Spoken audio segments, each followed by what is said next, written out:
Good morning সবাইকে, আমি কৌশিক আর তোমরা দেখছো কৌশিক বিশ্বাস ব্লগস। আমার আরও একটি নিউ মিনি ব্লগে তোমাদেরকে স্বাগত। সকাল সকাল চা খেয়ে রানীর চাবি নিয়ে, বাজারের থলি নিয়ে আমি রানীকে নিয়ে বেরিয়ে পড়লাম আমাদের বাজারের উদ্দেশ্যে। এই যে প্রকাণ্ড একটি বটগাছ দেখছো, এই জায়গাটার নামই বটতলা। আমি আগেই বলেছি আমার গ্রামের নাম গোকুলপুর, আর সেই গোকুলপুর বাজারেই আমি যাচ্ছি। গোকুলপুর গ্রামটা কিন্তু অনেকটাই বড়, তাই বাজার ছোট হলেও সকাল থেকেই লেগে থাকে মানুষের আনাগোনা। আমি বাজারে চলে এলাম। দেখো, প্রকাণ্ড একটি বটগাছের নিচে আমাদের এই ছোট্ট বাজারটি বসে। আমার পাড়ারই একটি জেঠু ফুল বিক্রি করছে।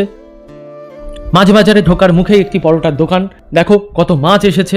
মা কাল কোথায় একটা পুজো দিতে যাবে, তাই আমাদের নিরামিষই রান্না হবে। আমি কোনো মাছ নেব না, কিন্তু মাছ বাজারে ঘুরে ঘুরে মাছ দেখতে আমার ভীষণই ভালো লাগে। এই দেখো, এই জেঠু কত লোটে মাছ এনেছে। লোটে মাছ কিন্তু দারুণ লাগে খেতে, একটু ঝাল ঝাল করে চচ্চড়ি করলে উফ, অসাধারণ। ওই দিয়েই তো আমি সব ভাতই খেয়ে নিই। এবার আমি এলাম আমাদের সবজি বাজারে। আমি একটু বাজারের এদিক ওদিক ঘুরছি লাল শাক নেওয়ার জন্য, কারণ মা বলেছিল লাল শাক নিতে। এই জেঠু তো আবার সবজির সাথে সাথে পানও বিক্রি করে। এবছর প্রচুর বৃষ্টিতে চাষিদের অনেক ক্ষয়ক্ষতি হয়েছে, তাই সবজির দামও কিন্তু বেড়েছে। আস্তে আস্তে শীতকাল আসছে, আর এই শীতকালে অনেক সবজি পাওয়া যাবে, আর সবজির দামও একটু কমবে আশা করি। অবশেষে লাল শাক পেয়ে গেলাম। লাল শাক চিংড়ি মাছ দিয়ে বেশি ভালো লাগে, কিন্তু যেহেতু আজ নিরামিষ, তাই মা বাদাম দিয়েই রান্না করবে। তারপর আমি নিয়ে নিলাম কিচকিন্দে। এই কিচকিন্দের তেল কিন্তু দারুণ লাগে, ঝিঙের তেলের মতোই লাগে।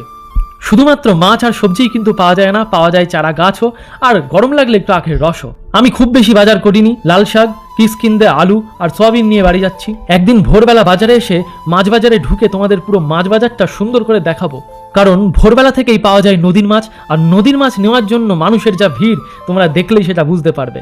বাড়িতে আমি প্রায় বাজার করি প্রতিদিন, আমার কিন্তু বাজার করতে ভালোই লাগে।